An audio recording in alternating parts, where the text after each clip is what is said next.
אוקיי, שלום לכולם, לכל מי שצופה בהקלטה הזאת. אז אני שקד צרפתי, סבבה, עשיתי את הפרויקט הזה לבד. הפרויקט הזה הוא בעצם בקורס למידת מכונה, בסדר? שאנחנו לומדים במסגרת התואר. וכאן אני אציג לכם את הפרויקט שלי בעצם, סבבה?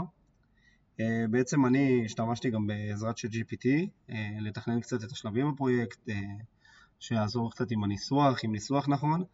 ולתקן אותי בטעויות כל מיני קטנות ומזעריות שיצא לי את התוצאה המושלמת ביותר, סבבה? אז אחרי שהצגנו את כל זה, בואו נתחיל.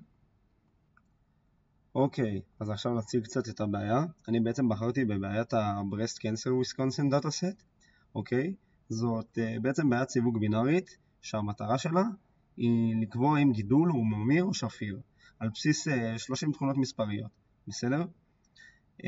זה בעצם במודל הרפואי, ומכאן נמשיך לחלק 2 של הפרויקט, בסדר? אוקיי, אז בעצם בחלק 2 שלנו אנחנו מציגים את הטעינה של הטבלאות ושל ה-EDA, סבבה?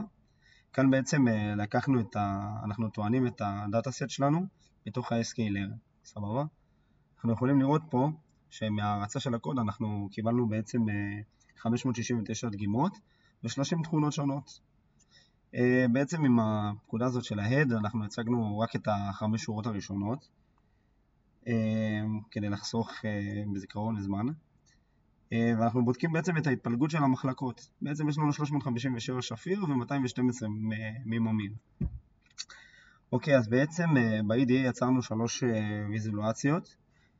יצרנו את ההתפלגות של המין רדיוס, גרף פיזור בין המין רדיוס ומין טקסטור. סבבה, עם צביעה לפי טרגט ומפת קורלציה לכל התכונות השונות, בסדר? אני יכול להציג את זה פה, אני ממש אראה לכם. ממש פה אפשר לראות את כל ההתפלגויות, את הגרפים, סבבה, את הצביעה השונה. אוקיי? בעצם המסקנה היא שיש הפרדה יחסית טובה בין הכיתות וחלק מהתכונות מאוד מתואמות ביניהם. אז זה למה הצגנו את זה כאן. ועכשיו נעבור לשלבי הניסוי, שזה בעצם שלב 3 בפרויקט שלנו. אז בעצם שלב 3 זה הניסויים. אנחנו בעצם יש לנו פה את ה-Cross Validation וגם את ה-Grid Search. בשלב הזה חילקנו את הנתונים בעצם לטסט ולטריין. אוקיי? ביצענו כל מיני Feature Engineering, סבבה, עם Standard Scalar, כדי לנרמל לנו את הנתונים. בסדר?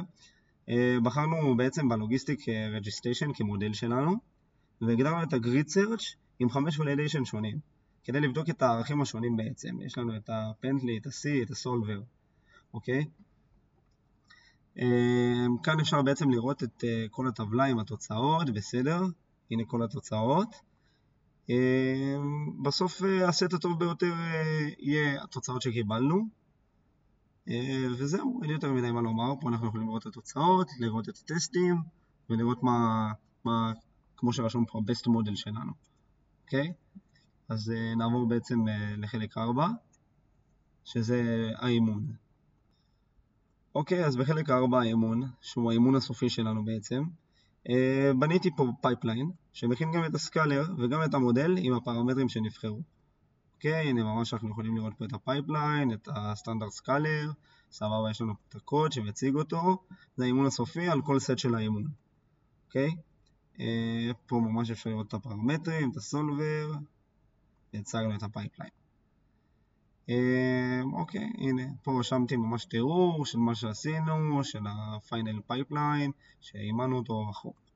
אז נעבור לשלב 5 שלנו, אוקיי. אוקיי, אז בעצם שלב 5 שלנו הוא הערכה על סט הבדיקה. בעצם מה שעשינו כאן זה בדקנו את המודל הסופי של הטסט סט, וקיבלנו ציון F1, אוקיי? קיבלנו ציון F1, ממש אנחנו יכולים לראות פה F1 סקור, אוקיי, פוסיטיב 0.9861, אוקיי?